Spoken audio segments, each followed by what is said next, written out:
Ticker symbol ENZC sitting at a critical support, you guys, and that support was called the invalidation zone. Let's go ahead and see what the potentials are for the coming days. What is up, you guys? Thank you so much for stopping by. Once again, this is ARCa coming at you with an ENZC technicals, raw price action, and statistical thread of analysis on this Hump Day Wednesday.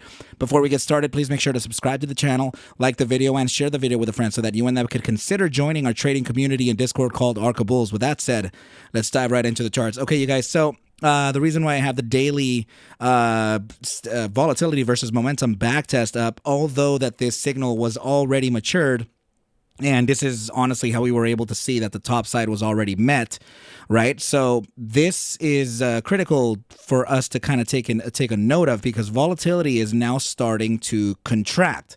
Okay, so usually when volatility is contracting, that usually means that there are lesser trades or there's less volume happening, right? So it could be indicative of a potential bottom in, okay? But it's not as simple as that, okay? You guys, please, first of all, remember that volatility is direction neutral.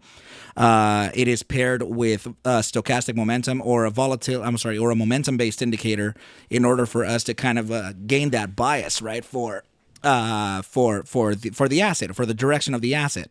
Okay, so now that we're getting that contraction phase, we can now assume that this has started to mean revert. Okay, so now let's go ahead and add one of my algorithms here. Okay, so this is actually the reversion variant, and this is essentially going to tell us where that mean could be located. Okay, so there you go. My goodness. Okay, so the mean is located at about 0.08, right? Which is pretty much where we're currently sitting. Okay, so this thing already mean reverted back down to that area. Another thing that I wanted to talk to you about was this. Okay, so please notice. Please notice that the volume starting from this candle here, I'm going to just make the volume a little brighter down there, right, so that we can see it a little clearer, just like this and this as well, right? We're just going to make that green very visible. Okay, so yeah, please notice this. Anytime that we do have decreasing volume and the current trend being this downtrend, this means that there is a loss of strength, and in this case it's the bears, right? So as long as we do keep on getting this decline in volume, that just means that the interest of the bears is kind of diminishing, right? So now as you start diminishing bulls, right? So this divergence here is you're getting downside in bulls, right? And you're getting upside in that price action. That is actually called a bearish divergence. Okay, so that divergence between volume and price action, or versing price action versus volume, that gives us a potential signal that there could be weakness of the current trend, right? So, and inversely, just like that for the bears, right? So now this is losing that interest too. So this is just another sign to kind of tell us that there could be a floor soon or something, right? But please remember that this is the invalidation zone that I spoke of when we were up here, right? When I was suggesting still a continuation to the upside for a little bit before actually finding a serious resistance, right?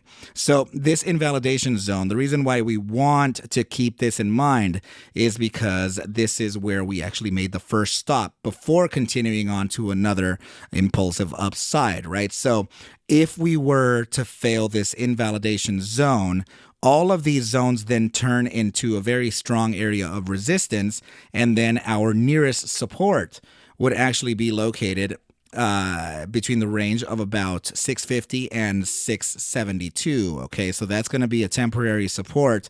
It's going to be from this high of this candle here to the low of the 4-spot 618 right here at 672, right? So we'll go ahead and mark that down as an area of support just in case we do fail this, right? I'm not suggesting that we do fail it. I'm just saying that in the event to where we do fail it, it would be kind of a pretty significant drop there.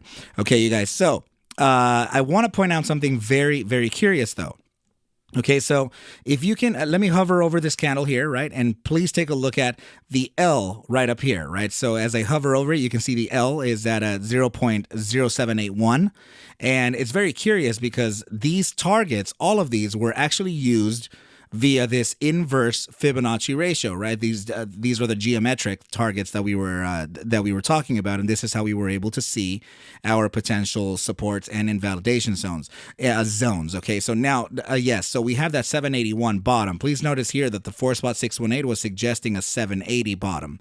Okay, so we got a very nice bounce right from that 780, and I am not saying that this is the floor already, but what I am saying is that we're definitely using geometrics as a point of support and or resistance. Okay, you guys. So yeah, as long as we do have these areas kind of confluent here and in place, then we know what to do.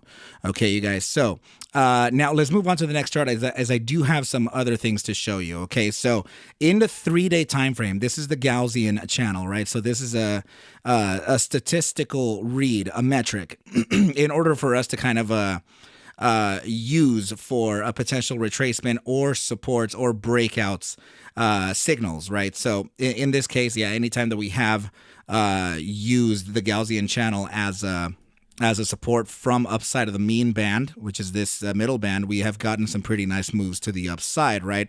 So historically speaking, there's not that much history here, but I'm sure that we can see another iteration. Here's another one, right? So we broke outside of the band, and we got this huge upside move, even a validation here, and then another upside move, right?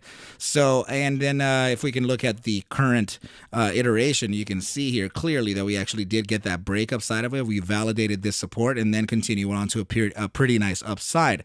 So usually when we break out of this Gaussian channel, we would tend to come back and validate that area of support, right? So in this case, it's interesting that it is kind of rhyming in the bottom side of the support that I was talking about earlier. So this is 625, right? So let's go ahead and go back to that target, this one. So this is 648 to 672, right? So this is my discretionary target. This is a statistical target right over here. And I think that we could actually look at one more. Okay, so actually I don't have it. All right, so now a little bit of a better news thing here, right? So why I'm saying that there could be that floor found is not only because of all the other reasons that I suggested, particular to the first chart, being that we have the declining volume, right, losing that bear strength.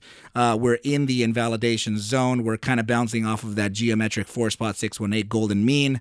This is just this is yet another one, right? So this right over here, this ascending or right-angled broadening ascending wedge, right? We're coming right back to test that top side, right, as a newly converted resistance, what was a resistance, into now a support before continuing on to the upside, right? So kind of a target to look at for temporary support is the 0.618 at 756, right? So these were this is a pretty strong area for the bulls too. Okay, you guys. So let's continue and finish off the analysis here and see what the RSI has for us, right? So 30-minute immediate short-term time frame suggesting a pretty nice little upside, but this upside is very short-lived, right? So it is 30 minutes. So every candle, right? So now let's go ahead and look at the bi-hourly time frame. The bi-hourly time frame does have a little bit of consolidation from the RSI signal represented by the purple line. The 14-day simple moving average is still suggesting a downside, but if the signal maintains itself at this consolidation, then very likely the moving average will also start to consolidate alongside with it. Okay, you guys, what we do have to pay attention here is that the RSI signal is in the gravitational zone of the bear strength percentile. Usually this would kind of pull us to the opposing zone, right? So now looking at the 6-hour time frame, we still have some downside to look at. The 12-hour time frame still has that downside as well. And now as we jump into the upper term time frames, this is where it's starting to get very interesting. Okay, so as you can see, the 3-day iteration RSI signal is within the gravitational zone of the bull weakness percentile, and this here, this is another reason why it could be that we're at a floor soon. The 5-day iteration is going to end in about 17 hours. Okay, so the 5-day closure, which is a macro closure, is going to be in 17 hours and 44 minutes. That would actually be nice for us to find a support and close and get a bounce from this and continue on to the upside. The 5-day time frame is in all essence, the reason that I'm saying that either we're at the floor or we're very close to one. Okay, so if we could find, yeah, the bottom side of the bottom like bear case scenario here, you guys, I am definitely gonna have to favor 648 to 672. If it isn't, that we will already find that support from the 752 area before it bounced to the upside. Okay, so we have that declining volume. We have a lot of signals suggesting that there could be a floor soon, but let's just make sure that we can keep on looking or keep mind of our risk management, right, you guys? And first and foremost, remember that I am not a financial advisor. Take whatever I do show and iterate within these videos as just a form of entertainment, as I cannot suggest for you to buy, sell, or hold any assets whatsoever. Okay, you guys, I need you to do your own due diligence and everything will be cool. But with that said, I wish you well, a very, very good night, and I will catch you at the bell mañana. Adios.